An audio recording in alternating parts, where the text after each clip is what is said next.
Thank you.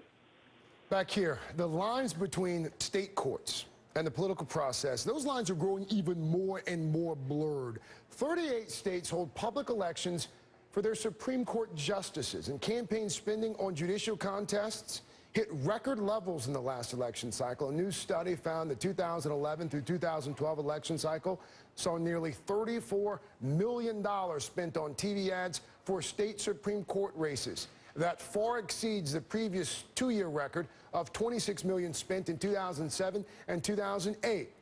Wallace Jefferson is the former Chief Justice of the Texas Supreme Court. Bert Brandenburg is the Executive Director of Justice at Stake.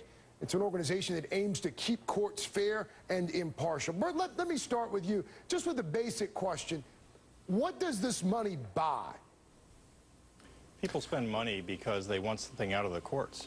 They want better decisions. In a lot of cases, what's happening is that the tort wars are becoming court wars. So on one side, you have businesses and their allies spending millions of dollars. On the other side, you have labor unions and trial attorneys, and the result is an arms race. So you have multi-million dollars in amounts spent now. You're forcing judges to turn themselves into fundraisers. And in the end, the public is wondering, is justice for sale? Your group found that 9 out of 10 voters believe that campaign cash is influencing court decisions. What do you think, personally? Well, it's a chilling question to have answered because, number one, we've been asking the question for a number of years, and that number is at its highest level ever. We've never seen the level of public fear so high. In addition, we've asked the same question of state judges themselves, and perhaps even more chilling, nearly half of the state judges agree with that statement, that campaign cash is affecting courtroom decisions. And in the end, judging is in the mind. You can't have an x-ray that will tell you exactly what a judge is doing.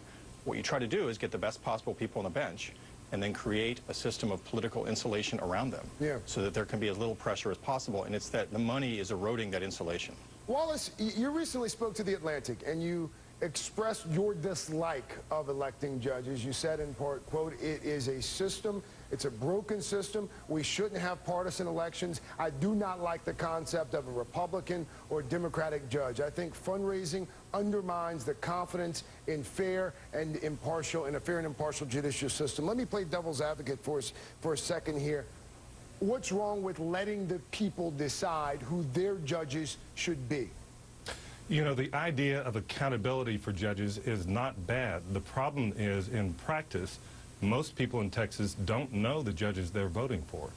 If you think about walking into the ballot box in Houston, Texas, that's Harris County, you're going to see a ballot that has over 50 judges on it, from the Supreme Court all the way down to the district court level. And there is no way to identify the qualifications of each and every one of those individuals who are running for judge. So instead, what the public does is they vote in Texas by straight party ticket. They vote either for all Republicans, beginning with the top of the ticket down, or all Democrats. And that has nothing to say about the merit of the judge, the experience, you know, the wisdom. That's why it's a broken system. Accountability doesn't work in this context. What was your experience like when you ran for the high court there in the Lone Star State? It was not good. You know, if there's a silver lining, it was that I got to meet people all around the state. But there are 26 million people in Texas, and there is no way you can reach all of them, or even a good proportion of them.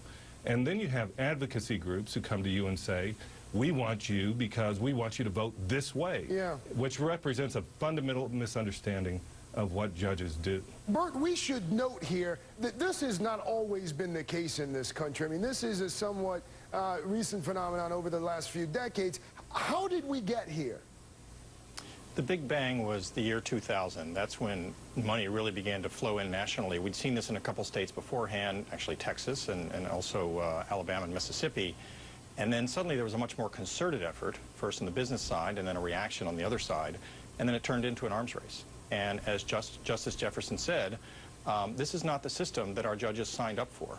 They didn't ask for this, and now they're forced into a system where they're asked to dial for dollars from parties who then appear before them in court.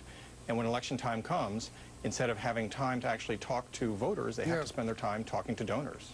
The 2012 contest for the Michigan High Court, Bridget McCormick, I'm sure you're both familiar with this race. It drew national attention, mostly because of this unique TV spot. Take a look. Michigan is one of 15 states that uses nonpartisan elections to choose their Supreme Court justices. This is Bridget Mary McCormick. It's Mary McCormick's sister. She's running for state Supreme Court in the nonpartisan section of the ballot. Now, not every candidate, of course, for the High Court who has a sister who's a star of TV's West Wing. But it does show the impact that TV advertising can have. Justice McCormick, we should note, won that election, by the way. How has TV spending, how has that, Bert, how has that changed the nature of judicial elections? Well, the TV spending records are getting shattered, and the problem is that then brings down judicial elections to the level of the rest of our politics. We think about what we want from a judge. It's supposed to be different from a legislator and executive. They're not supposed to make promises and keep them. They're supposed to be fair and impartial. And the race to get on TV makes you raise enormous amounts of money from people who appear before you, and then you have to run these ads that, essentially, whether they take the high road or the low road, they have nothing to do with their qualifications for actually being on the bench. Former Texas Chief Justice Wallace Jefferson and Bert Brandenburg from Justice at Stake. A big thanks to both of you. Thank you, Craig. Developing right now.